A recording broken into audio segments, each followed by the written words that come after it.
Hey, this is Brandon Mullen. I'm running for Portland City Council here in District 3. I want to talk a little bit about the Moda Center and public funding going to renovations at the Moda Center, and specifically a column and some follow-ups from Oregonian columnist Bill Oram. Now, just to start, I like Bill. He's a cool dude. We've exchanged pleasantries before. But Bill had a recent column about the Moda Center and potential public funding going to it called "Portland Politicians Aren't Calling a Bluff. They're Signing the Blazers' Death Certificate." Now that's quite a serious headline, and so it got me to reading the whole thing. Here are some of the things that Bill wrote in his original column, and here were some of my comments about them.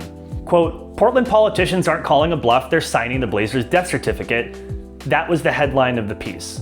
Now this is important because headlines are potentially the only thing that people read about a piece, let alone the first thing. This headline suggests that the team will leave Portland if local officials negotiate on concessions in exchange for hundreds of millions of dollars in public funding. Moving on, Bill wrote, quote, "It's as serious as wildfires in a summer drought, and our representatives are cackling while tossing firecrackers into the trees." In my view, this is suggesting that local officials are gleefully reckless by negotiating with the team. Oram is suggesting that they know they're doing something destructive and they're happy about it. I have a big problem with this framing. When we are talking about hundreds of millions of public dollars, of course we want our elected officials to make sure that they're getting a good deal. Later, Oram writes, quote, "Portland City Council President Jamie Dunphy and Councilor Angelita Murillo may be scoring political points with a small group of constituents, but this is what happens when a generation raised on Aaron Sorkin dialogue and majestic cello crescendos is handed actual power." Oram is suggesting that only a small number of the public want their local officials to negotiate with the team, and those that do are uninformed and have no experience in public service.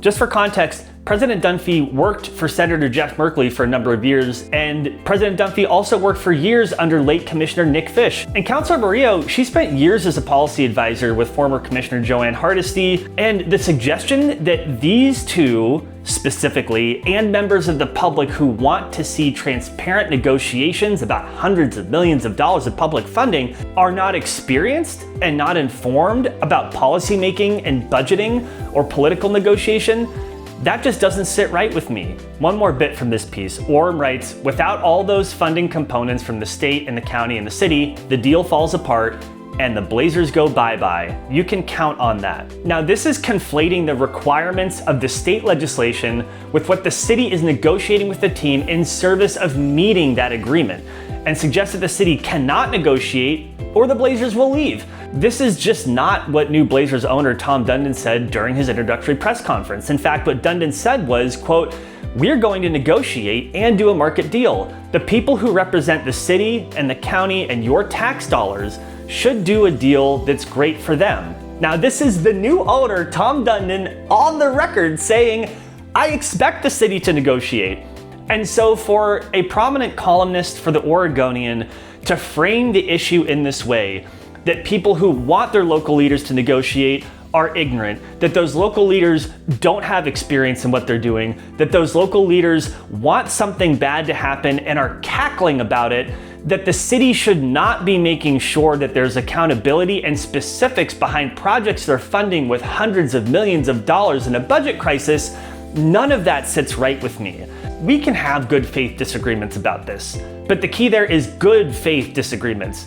This column and Oram's follow-up do not meet that standard for me. When you write something like this, people will read it and people will listen. It may even impact their behavior or their voting or what they care about, and I think that is a major responsibility. The last thing I'll say directly to Bill, I respect you. I just think that you fell way short here in helping the public gain an understanding around what is a matter of major public importance, especially because we are in a budget crisis and we're talking about hundreds of billions of dollars.